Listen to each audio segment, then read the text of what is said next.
Vendo as pessoas reagirem à aprovação da escala 6x1 no Senado do Brasil, na internet, me fez refletir sobre como isso mexe com elas.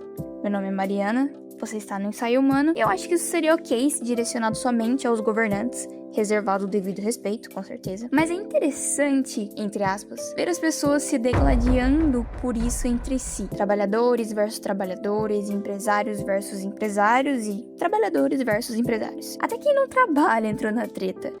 Eu não vim aqui para falar sobre esse assunto específico, mas sobre fatores que nós devemos considerar antes de tacar hate numa pessoa aleatória na web. Eu dividi meu raciocínio em 3 tópicos para ficar mais didático e eu vou tratar eles em ordem. O primeiro ponto que eu tava pensando aqui é que as pessoas se envolvem emocionalmente com os debates. Tenha cuidado. No último vídeo eu mencionei que o ser humano ele é emoção e razão ao mesmo tempo.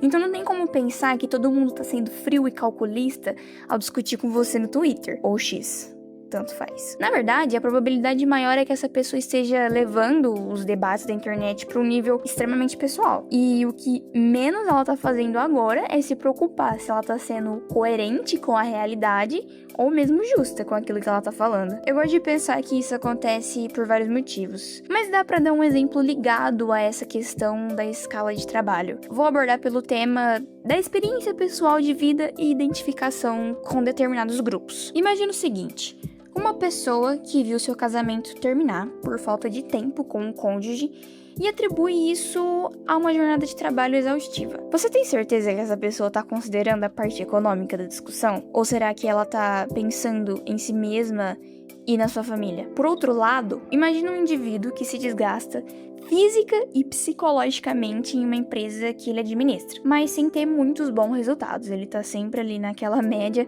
pagando as contas, mas não tá sobrando mais nada. E essa pessoa, ela entende que a culpa disso é do Estado, que por meio da tributação e leis trabalhistas não tá deixando ele ser bem sucedido. Então, muito provavelmente ele não tá olhando pro ponto de vista dos seus empregados. Em resumo, ninguém é neutro nessas questões. Todo mundo tem uma bagagem de vida, sem exceção. Outra coisa que eu queria falar, e que é o segundo tópico, é que a maioria das coisas na vida e na realidade, elas não são 8 ou 80. Então busca o equilíbrio no que for possível.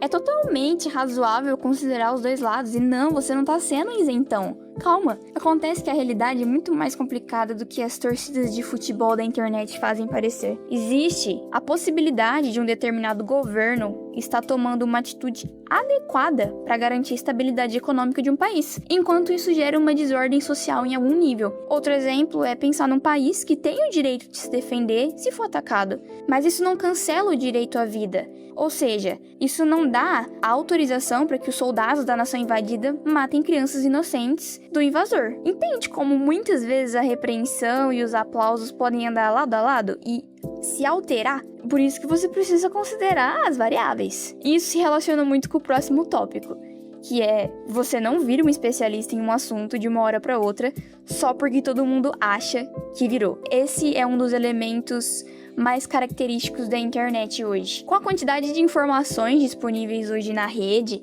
a gente acaba tendo contato com uma gama enorme de áreas do conhecimento. Todo mundo sabe um pouco de economia, política, saúde, arte, futebol e etc. Mas esse um pouco é suficiente para você chamar o coleguinha de fascista só porque ele discorda de você? Você entende a concepção materialista histórica antes de chamar alguém de comunista? Uma reflexão apenas. Ninguém é obrigado a saber de tudo, mas é interessante buscar entender o problema além da aparência, ouvir autores que discordam entre si e ler os clássicos da humanidade. E eu falo isso pra mim mesma também. E por isso que eu decidi que os meus vídeos seriam mais um ensaio do que uma cartada decisiva sobre os assuntos que eu trato aqui. Mas é claro que eu não sou nenhuma relativista e existem coisas que são óbvias, que você não precisa ter lido Agostinho de Hipona, ter doutorado em geometria analítica ou ter feito o Telecurso 2000. Maldade com criança, por exemplo, é absolutamente ruim, e todos deveriam entender dessa maneira e fazer de tudo para evitar que isso aconteça. Só que nem tudo é maldade com criança, ou genocídio, ou nem todo mundo é o anticristo. Há algum tempo atrás, um professor nosso estava fazendo uma pesquisa sobre o quanto a gente confia nas fontes da internet para obter informações, e foi uma pergunta interessante que ele colocou num dos formulários, que era algo como: quais são os veículos que você confia para obter informações?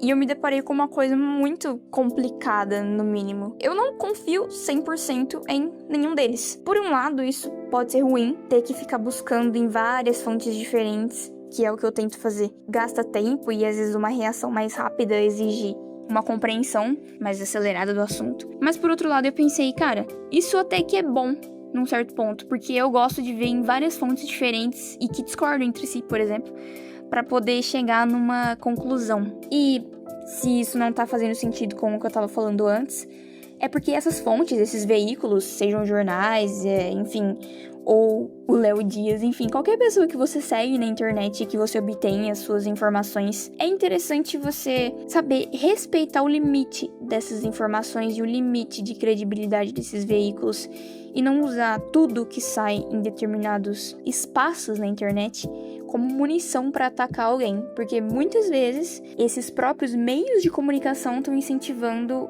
a violência digital entre as pessoas. Não sei se esse é o termo correto. Eu não sei se você vai levar isso que eu disse a sério, e você pode discordar, tranquilo. Só me fala nos comentários o motivo. Se você acha que podia ter adicionado outro tópico importante, me conta também. Eu espero, de verdade, que ao menos pensemos mais antes de destilar ódio por aí. É isso.